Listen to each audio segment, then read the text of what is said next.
तारों तले जिंदगी।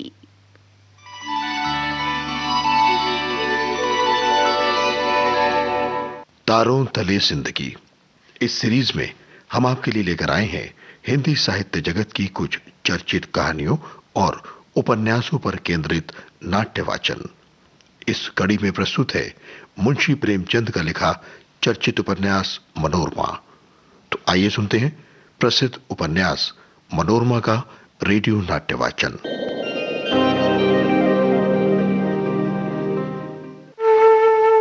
लौंगी के आने पर दीवान अचेतन से चेतन अवस्था में आ गए।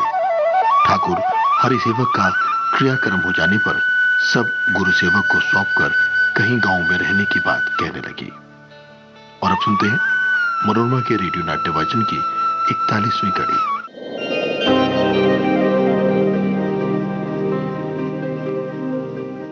उसे अब एक टूटे फूटे झोंपड़े और एक टुकड़े रोटी के सिवा किसी और चीज की जरूरत नहीं थी।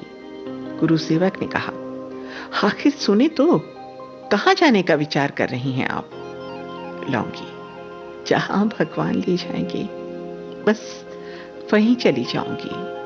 अरे कोई नहर या दूसरी ससुराल है जिसका नाम बता दूं?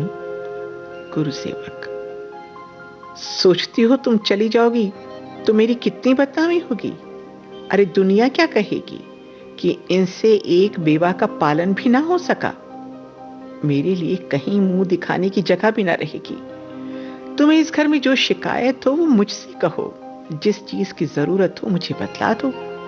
अगर मेरी तरफ से उसमें जरा भी कोई कोर कसर देखो तो फिर आपको अख्तियार है कि जो चाहें करें, जो मैं कभी ना जाने दूंगा। लौंगी, क्या बांध कर रखोगे? गुरुसेवा, हाँ बांध कर रखेंगे। अगर उम्र भर भी लौंगी को गुरुसेवक की कोई बात पसंद आई तो उनका यही दुराग्रहपूर्ण वाक्य था। लौंगी का हृदय पुलकित हो गया। इस वाक्य में उसे आत्मीयता जान पड़ी। उसने जरा तेज होकर कहा, बांध कर क्यों रखोगे? क्या तुम्हारी बेसाही हूं? गुरुसेवक, हाँ बेसाही हो। मैंने नहीं बेसाहा, मेरे बाप ने तो बेसाहा है। बेसाही ना होती तो तुम 30 साल यहां रहती कैसे? मैं तुम्हारे पैर तोड़कर रख दूंगा। हाँ, क्या तुम अपने मन की हो? जो चाहे करोगी और जहां चाहोगी चली जाओगी और कोई कुछ ना बोलेगा? तुम्हारे नाम के साथ मेरी और मेरे पूज्य पिताजी की इज्जत बंधी हुई है।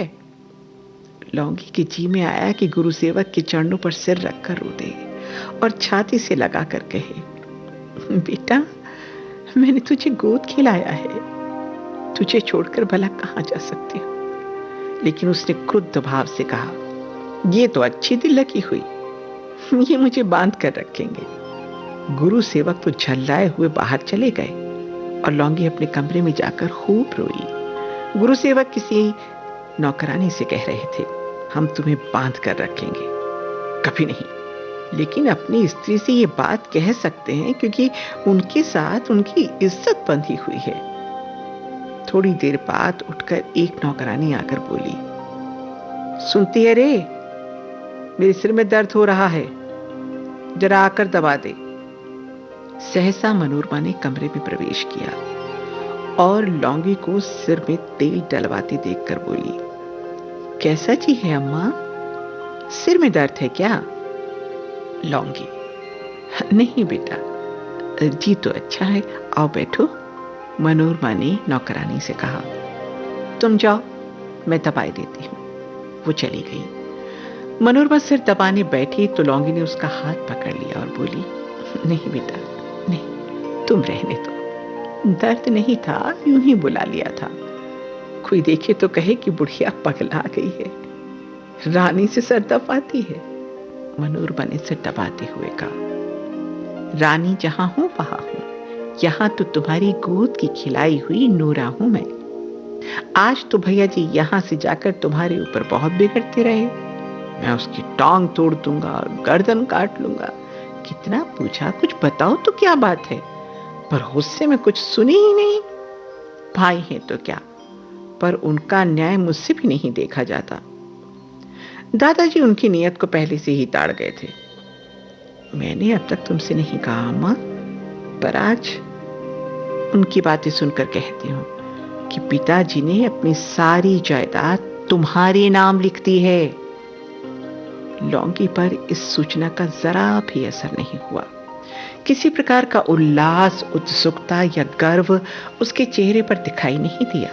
वो उदासीन भाव से चारपाई पर ही पड़ी रही। मनोरमा ने फिर कहा, मेरे पास उनकी लिखाई हुई वसीयत रखी है और मुझे को उन्होंने उसका साक्षी बनाया है। जब ये महाशय वसीयत देखेंगे तब आंखें खुलेंगी। लौंगी ने गंभीर स्वर में कहा, नोरा, तुम ये वसीयतनामा ले जाकर उन्हीं को दे दो। हमारे दादाजी ने तो व्यर्थ में ही वसीयत लिखवाई। अरे मैं उनकी जायदाद की भूखी नहीं थी, उनके प्रेम की भूखी थी। और ईश्वर को साक्षी देकर कहती हूँ बेटी कि इस विषय में मेरा जैसा भाग्य बहुत कम स्त्रियों का होगा। मैं तो उनका प्रेम धन पाकर ही संतुष्ट हूँ। इसके सिवा मुझे और किसी धन की इच्छा नहीं है। गुरु सेवक को मैंने गोद में खिलाया है, उसे पाला पोसा है। अरे वो मेरे स्वामी का बेटा है, उसका हक मैं किसी तरह छीन सकती हूँ क्या? उसके सामने की थाली कैसे खींच सकती हूँ? ये कागज फाड़ कर फेंक दो। ये कागज लिखकर उन्होंने अपने साथ और गुरु सेवक के साथ अन्याय किया है। अरे गुरु सेवक तो उनके बाप का बेटा है और मुझे उसी आदर से रखेगा।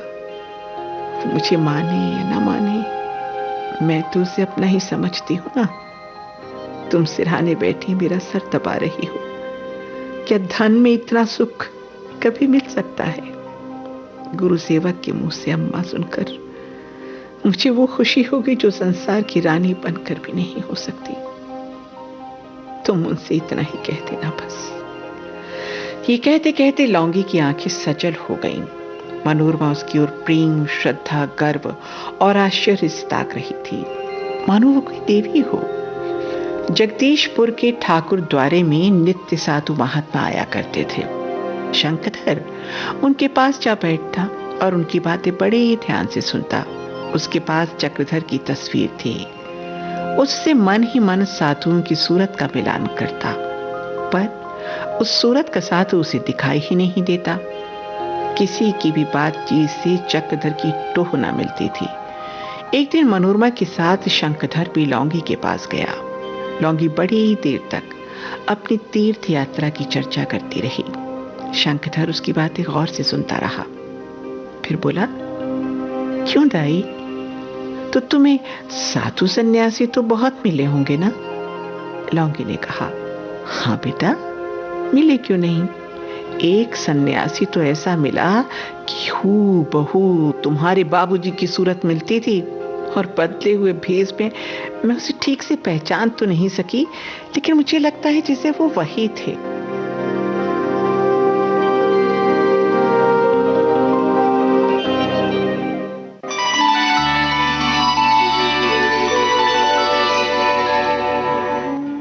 तारों तले जिंदगी क्रम में अभी आप सुन रहे थे मुंशी प्रेमचंद के लिखे उपन्यास मनोरमा का रेडियो नाट्य वाचन। स्वर डॉक्टर ऋतु राजपूत का था और प्रस्तुतकर्ता थी काजल सूरी।